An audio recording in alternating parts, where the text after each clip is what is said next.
History of Adler theory, inspired by Freudian psychoanalysis, founded by Alfred Adler, championed in America by Rudolf Dreikurs. Dissemination throughout American elementary schools during the guidance movement by Don Dinkmeyer. Alfred Adler, 1870 to 1937, born in Vienna, middle-class Jewish family, converted and became a Christian, second of six children, profound influence, felt in shadow of his older brother, invalid as child rickets pneumonia, very close to his father, Noah de Paulnade, came to USA in 1934 till his death. Nature of maladjustment. Pag sinabing nature of maladjustment, pinagmulan ng kamalian. A person has mistaken opinion of himself or herself and of the world. Ibig sabihin nito, ang tao ay may maling opinion para sa kanyang sarili or sa kanyang kapaligiran. Next, the person becomes self-centered rather than other-centered. Pag sinabing self-centered, pinapaniwalaan niya lang ang sarili niyang opinyon at idea at hindi niya tinatanggap or pinaniniwalaan ang idea ng ibang tao na nasa paligid niya. Next, the individual is unconscious of this event. Unconscious means wala siyang pakialam sa mga nangyayari sa paligid niya. A person engaged in abnormal behavior to protect his or her opinion of self, example, when treated with failure and insecurity. Person engaged in abnormal behavior to protect her mind. Hindi siya nakikipagsalamuha sa ibang tao kasi ayaw niyang masira yung sarili niyang paninindigan. Kung ano yung paniniwala niya sa sarili niya ay hindi niya na ito binabago. For example, may kilala akong tao na taga doon sa amin, di na sila nagpapa-check up or di na nagpapa-consult sa doktor kasi naniniwala sila na yung doktor yung nagbibigay daw ng sakit kaya yung ginagawa nila di na sila nakikipag-coordinate or consult sa BHW kasi yun yung paniniwala nila. Inferiority complex, the individual is overwhelmed by a sense of inadequacy, hopelessness. Pag sinabing inferiority complex, yung tao na parang satisfied na sa buhay niya kahit alam nating may kakulangan at kawalan ng pag-asa. Halimbawa na lamang, ang magsasaka ay sapat ng nabubuhay ng isang kahig, isang tuka at di gumagawa ng paraan para umunlad kahit maraming namang mga opportunities na gagawin. Next, superiority complex, very high opinion of self, quick to argue personal solution to problems are right. Pag sinabi namang superiority complex, katulad sa mga taong di nagpapatalo sa mga debate about sa mga bagay-bagay kahit na mali na siya, pinaglalaban niya pa rin yung sarili niyang paniniwala na yun yung tama. And next, family constellation measures the genetic and constitutional factors brought by the child and the cultural factors that influence the child. Pag sinabi namang family constellation, parang may mga pamahiin at paniniwala na sinusunod nila sa pamilya at sa mga bata. And last, safeguarding symptoms are developed for the purpose of safeguarding the fictional goal. Yung mga paniniwala at pamahiin, yan na kapag ganito ganon ay may mangyayaring ganito na something bad or good na mangyayari. Adlerian therapy focus. Importance of the feeling of self or ego that arise from interaction and conflicts.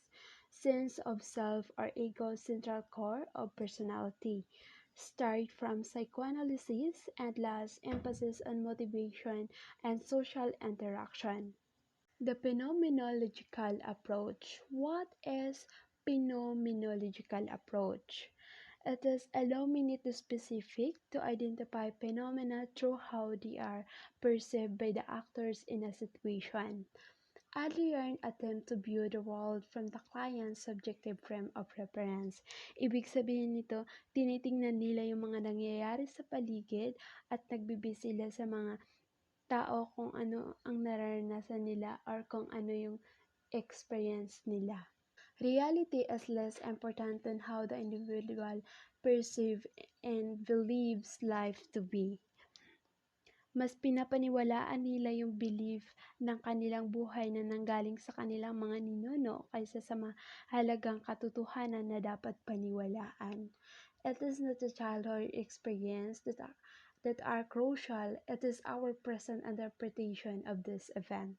Hindi mahalaga ang childhood experience, ang mahalaga ay yung pinapakita natin ngayon sa present kung ano ang mahalaga or ano yung katotohanan. Unconscious instinct in our past do not determine our behavior. It is not change, it is not environment, it is not change in environment. It is how we choose to respond to our genes and environment.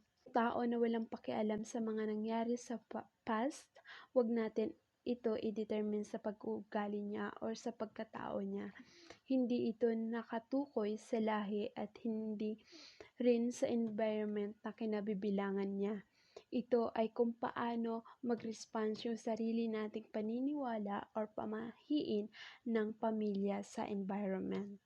Social interest. Pag sinabing social interest, it is a capacity inherent in all human being which must be developed and trained analogous in this way to the capacity for language and speech, like volunteering, teaching, or sharing ideas. So, Adler's most significant and distinctive concept refers to an individual attitude toward an awareness of being a part of the human community.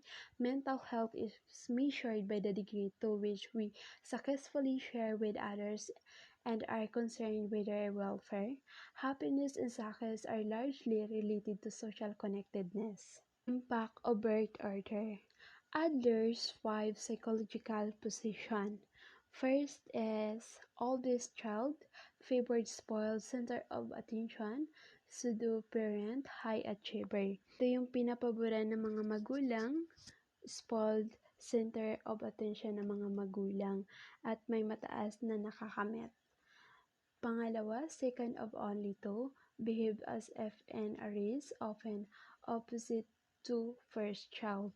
Ito naman ay mabilis siya kumilos na parang nasa karera or di kaya para siyang natataranta kumilos at madalas nakabaligtaran ito sa panganay na anak. For example, talino yung oldest child at masipag sa mga schoolworks.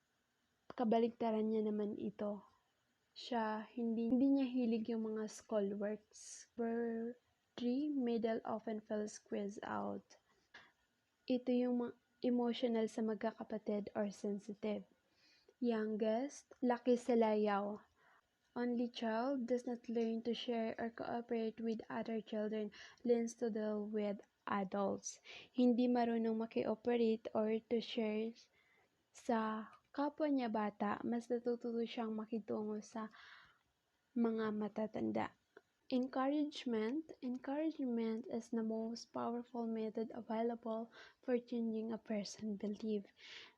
Encouragement, ito yung pinaka-way or the most powerful na mapaniwalan natin or mahikayat natin ang isang tao sa mga sinasabi natin or changing a person's belief.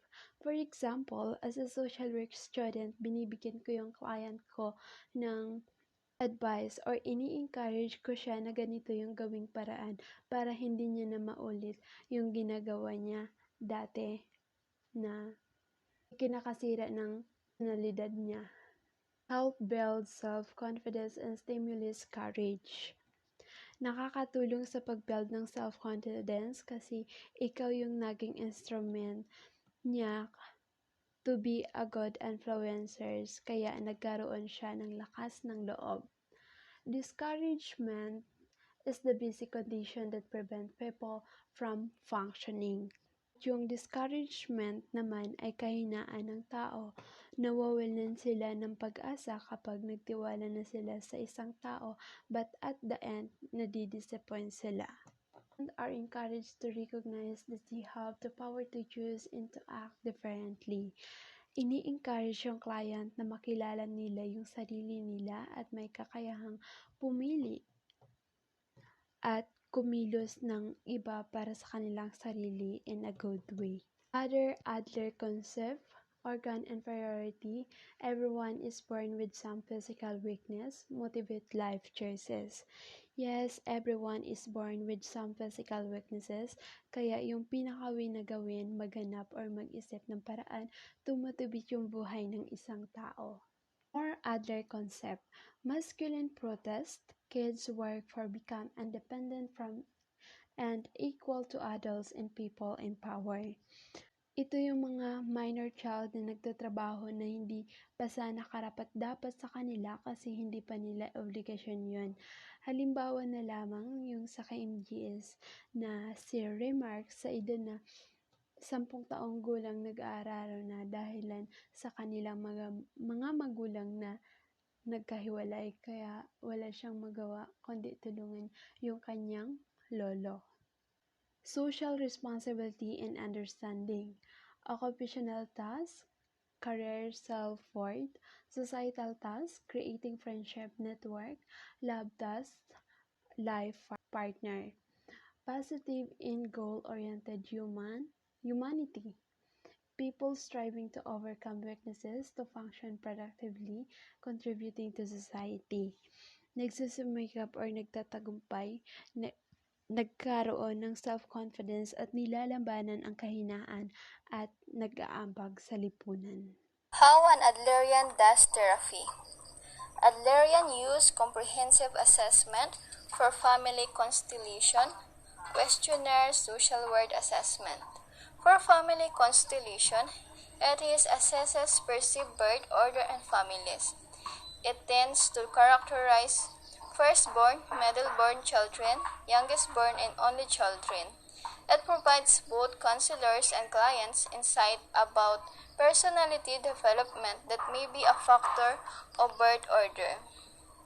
Next is early reflection, single incidents from childhood. It takes advance to take early reflection as soon as possible about the incidents happened to children. As long as he know or he adapt an information about the incidents and he does early reflection and he study about that matter. For example, the mother give it children because of new incident and nung nalaman niya ito ng maaga, he does an assessment about the children.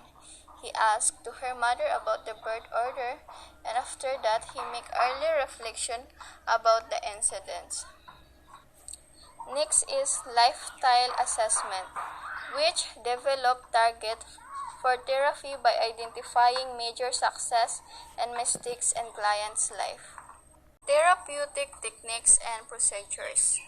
Establishing the relationship, exploring the psychological dynamics operating in the client assessment, encouraging development of self-understanding, insight into purpose, helping clients make new choices, reorientations, and re-education.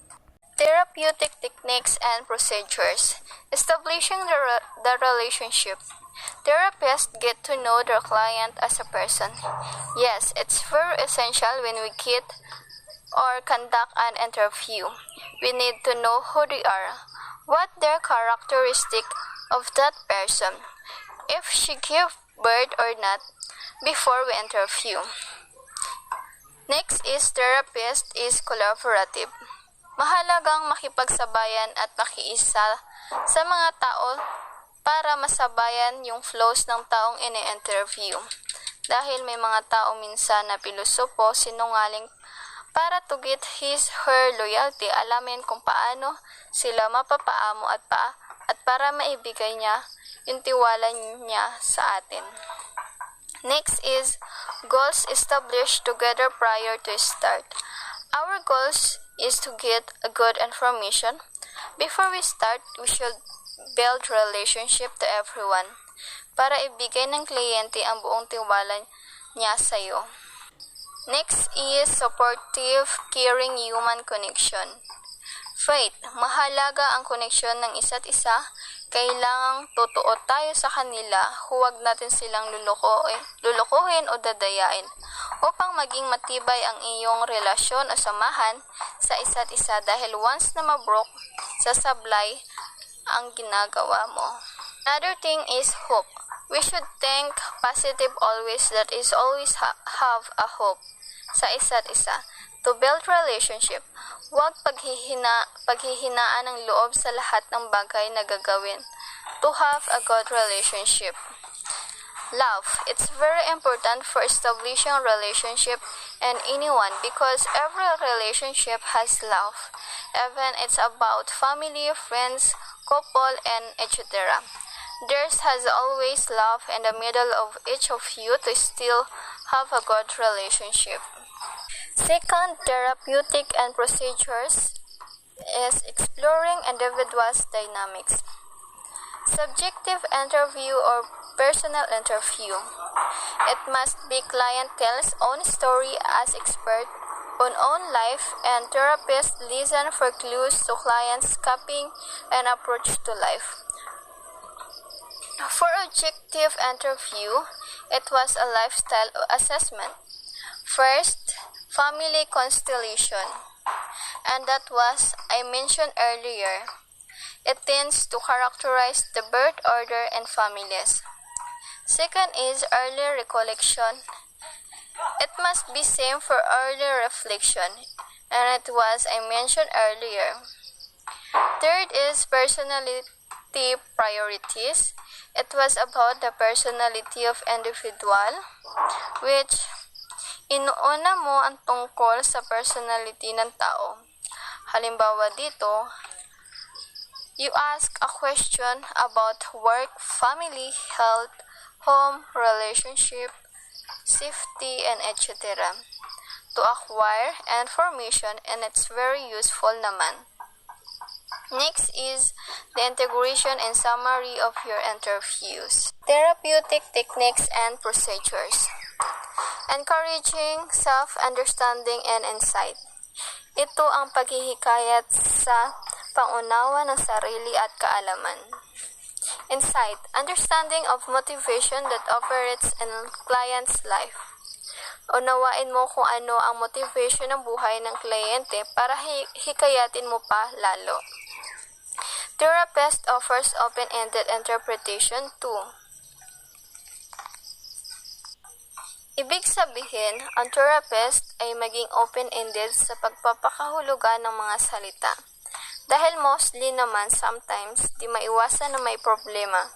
Problema sa pananalita, pakikinig at magiging sanhi ng hindi maayos na daloy ng pag-uusap. Minsan naman, ang iba ang sinasabi. At alam mo naman kung anong minimean niya, should consider the situation at kailangan maging open-ended tayo sa kanila. Explore purposes of symptoms, feelings, behavior, or blocks. Alamin ang purpose ng nararamdaman, asal, or yung sagabal, or pabigat sa'yo. Therapeutic techniques and procedures helping with reorientations and re-education. Tulungan sa pag-reorient at turuan muli. Encouragement process. To build courage, personal growth is encouraged and reinforced. Palakasin natin ang personal growth ng tao upang makagawa or to build courage. Change and search for new possibilities. Baguhin at humanap tayo ng bagong pagkakataon para tulungan sa pag-reorient sa mga taong nangangailangan.